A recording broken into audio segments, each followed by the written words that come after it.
Kemarin gue nonton tuh debat Pilgub yang pertama, Pilgub Jakarta. Gue datang nonton ke sana. Gue dukung Mas Pram. Gue dukung Mas Pram harus disebutkan supaya orang tahu konten gue pasti akan bias. Tapi gue ingin mereview nih. Gue pengen mereview debat kemarin itu isinya apa aja. Nah, debat kemarin kalau kita ngomongin Darmakun ini bisa dibilang masih gugup lah. Pak Dharma ini masih gugup karena mungkin debat pertama dia kan bukan politisi. Tapi ada satu momen yang membuat gue paling suka sama Pak Dharma, ada saat dia ngomongin COVID. Ya lagi-lagi kita kan sama-sama penggila fakta-fakta konspirasi. Meskipun mungkin beda mazhab ya. Tapi soal COVID kita sejalan. Ada momen dimana RK ngasih pertanyaan ke Pak Dharma dan RK sengaja ngasih pertanyaan soal COVID. Nah, akhirnya Pak Dharma menjelaskan tuh dengan gamblang dan mantap bahwa COVID itu merupakan agenda global. Jadi kita harus waspada dari setiap isu yang ada. Apakah itu memang genuine atau merupakan infiltrasi asing untuk mengambil kedaulatan bangsa lewat isu kesehatan. Yes, virusnya nyata, but itu adalah agenda global untuk merebut kedaulatan negara. Dan apakah itu salah? No, gue setuju. COVID-nya ada, yes. Tapi apakah penanganannya berlebihan? Yes. Gimana Bung RK ini? Udah 2025 bentar lagi. Dia masih belum sadar kah soal ini? Masih mau ngenyain orang soal COVID? Karena dia tahu Pak Dharma ini suka ngomongin COVID. Di situ gue tepuk tangan. Karena jawaban Pak Dharma mantap. Nah, kalau ngomongin RK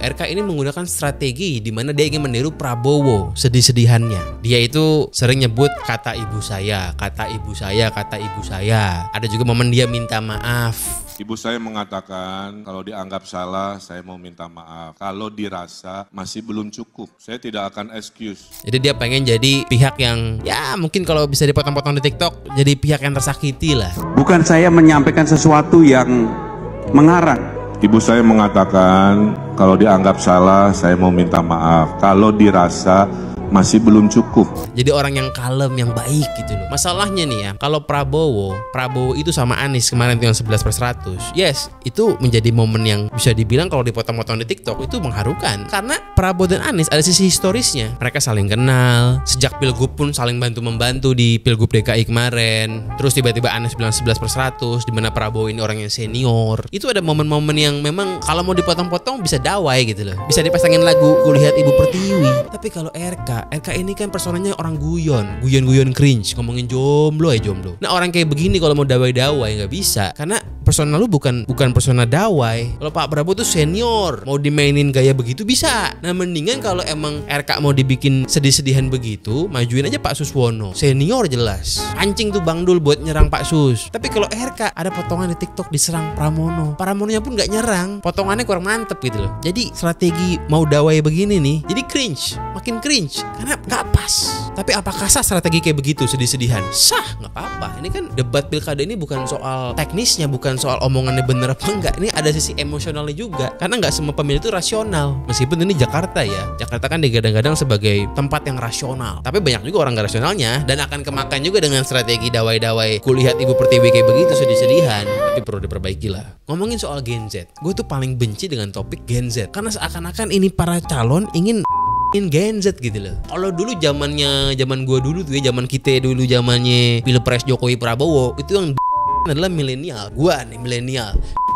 Pokoknya udah, kalau sekarang Gen Z, nextnya Gen Alpha. Diberikan janji-janji yang lucu-lucu untuk menggaet ini para Gen Z. RK menjanjikan lah. Pasangan Ridho akan bikin program memberikan dana kekuatan sosial selama 3 bulan sebelum mereka bisa melamar kerja lagi. Oke, nggak ada masalah, make sense. Tapi yang paling lucu adalah RK bilang dia pengen bikin yang namanya coworking space buat Gen Z. Coworking space yang dimana gratis sewanya, yang dimana kopinya pun gratis. Bedanya insya Allah pasangan Ridho akan memperbanyak coworking yang sewanya gratis buat Gen Z di Jakarta, termasuk minum kopinya, karena Gen Z ini konsumsi kopinya besar sekali dan mahal. Nanti kita kasih gratis kopinya. Yang namanya coworking space pasti ada kopi gratisnya. Bahkan di tempat temen gua itu gratisnya bir tiap hari Jumat, bukan kopi malah. Coworking space yang berbayar aja pada bangkrut, padahal di backup oleh banyak visi-visi luar negeri. Apalagi ini Pemda yang duitnya terbatas pengen bikin coworking space yang gratisan. Apalagi Kang Emil tuh bilang buat Gen Z lagi nih soal WFH bergilir.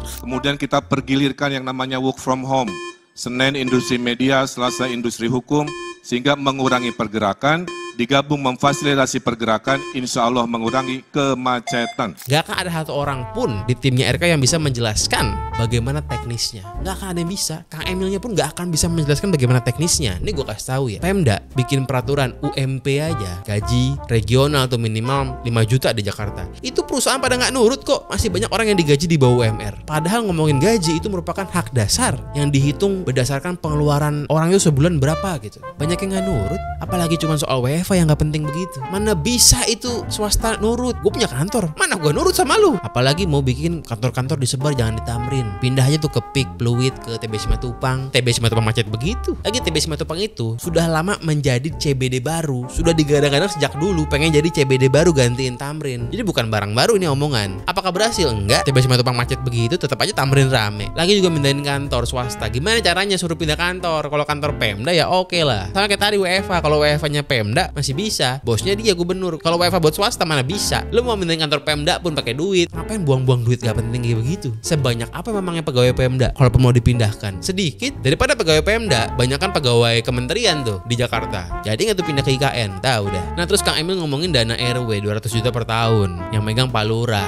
Ujung dari ASN Pak Dharma adalah kelurahan. Jadi dana RW itu tidak dipegang cashnya oleh Pak RW, dipegangnya oleh kelurahan. Mereka mengakses dengan proposal. Dipegang Saan 2 tuh kelurahan, ada 27 RW.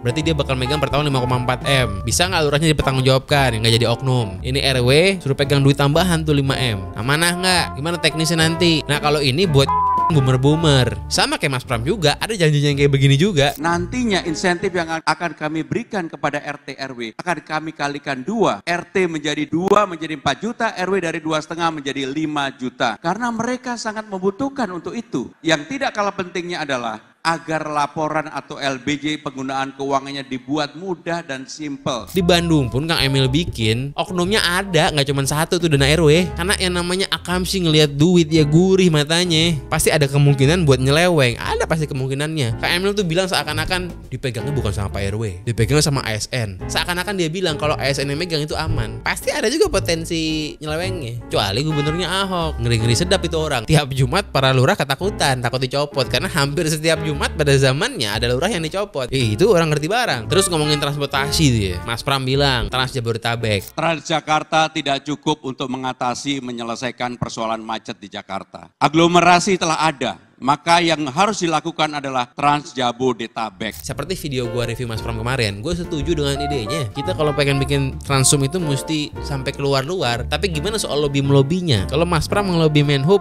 pasti bisa lah. Ini politikus ulung. Ngelobi Walkot ini yang akan menjadi tricky. Karena kalau ada Walkot yang tidak pro dengan public transport, yang tidak mau ribut dengan akamsi. Karena kalau kita bikin public transport akan ribut dengan akamsi, itu pasti. Kalau mereka nggak pro, akan sulit. Contoh nih zamannya Pak Anies ya. Pak Anies bikin TJ sampai ke Tangsel. Pemkot Tangsel bikinin halte pun ada apa enggak? Jadi gak usah ngomongin public transportnya, bikinin haltenya ada apa enggak? Segitunya. Jadi ini akan tricky. Betul, perlu lebih melobi antar DPRD nih ya. Perlu konsolidasi partai yang kuat. Nggak suka kita yang partai, nggak bisa dipungkirin. Yang namanya kebijakan itu perlu ada konsolidasi dengan DPRD-nya. Kalau Mas Pram itu bisa konsolidasi nih di DPRD Jakarta dan juga ke DPRD lainnya, katakan yang separtai itu bisa didorong kepada pemerintahnya. Bisa. Ya kalau lebih melobi kita percayakan lah sama Mas Pram. Lagi gue pendukungnya. Kalau konten gue dibilang bias pun, ya gue jujur. Kenapa gue harus nggak bias? Kenapa gue harus netral? Emang kalau gue nggak netral gue dosa?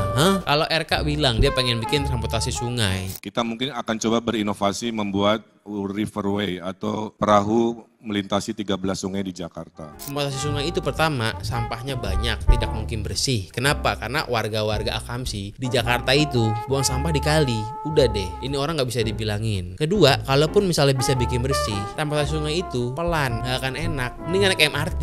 Bersihinnya pun mahal. Bersihin kali emang murah dikira. Apalagi kalau warganya begitu. Dan kalau pengen bikin transportasi sungai yang bener, itu warga pinggiran kali. Kasih tahu dong, dia mesti digusur dulu baru bisa dibikin tuh. Nggak mungkin nggak digusur. Di Jakarta ini warga bantaran kali itu punya KTP, ada yang begitu. Entah gimana caranya dia punya KTP. Nah, lu mestinya ngomong kalau lu pengen bikin transportasi sungai, lu mesti bilang nanti bakal ada yang digusur. Harus jujur. Kita harus ngomong tuh enak nggak enaknya. Lagi juga dulu Kang Emil tuh bilang pengen bikin Kali Malang jadi kayak kali di Seoul. Bisa lari pagi, naik sepeda. Dia pengen bikin kayak di Epicentrum tuh. Pinggir kalinya kan bisa jalan kaki. Mana sekarang? Ada apa enggak Kali Malang? Kalau dari gua nih ya, kalau kita mau ngomongin kemacetan, solusi cuma satu. Kita rombak tuh yang namanya rencana pembangunan, semuanya harus berorientasi dialihkan kepada transit, bukan kepada mobil. Jangan sampai Jakarta ini akan terus car dependent gitu, kemana-mana mesti pakai mobil mulu, karena pembangunannya car oriented. Ini kan merupakan konspirasi industri mobil di Amerika pada zamannya dan menyebar ke seluruh dunia. Kalau bikin apa-apa mesti ada banyak parkirannya, jalannya mesti gede-gede, mesti nyaman pokoknya buat orang bawa mobil. Bukan dipikirin gimana bikin pembangunan yang transit oriented. Kayak di Terowongan Kendal tuh, di Duku Atas. Dulunya itu kan jalan buat mobil, sama Anies ditutup jadi buat jalan kaki. Nah, pembangunan seperti itu yang pro kepada public transport, kepada pedestrian, itu harus diperbanyak di lokasi-lokasi lain. Itulah caranya. Kang Emil gue kutip lagi. Kemudian juga perluasan yang namanya flyover masih dibutuhkan secara reality. Dia mempertimbangkan untuk nambahin banyak flyover atau beberapa flyover, dia bilang pokoknya flyover lah. Gak bisa, lu nambahin jalan sampai kiamat gak bakal hilang tuh macet. Gak bisa.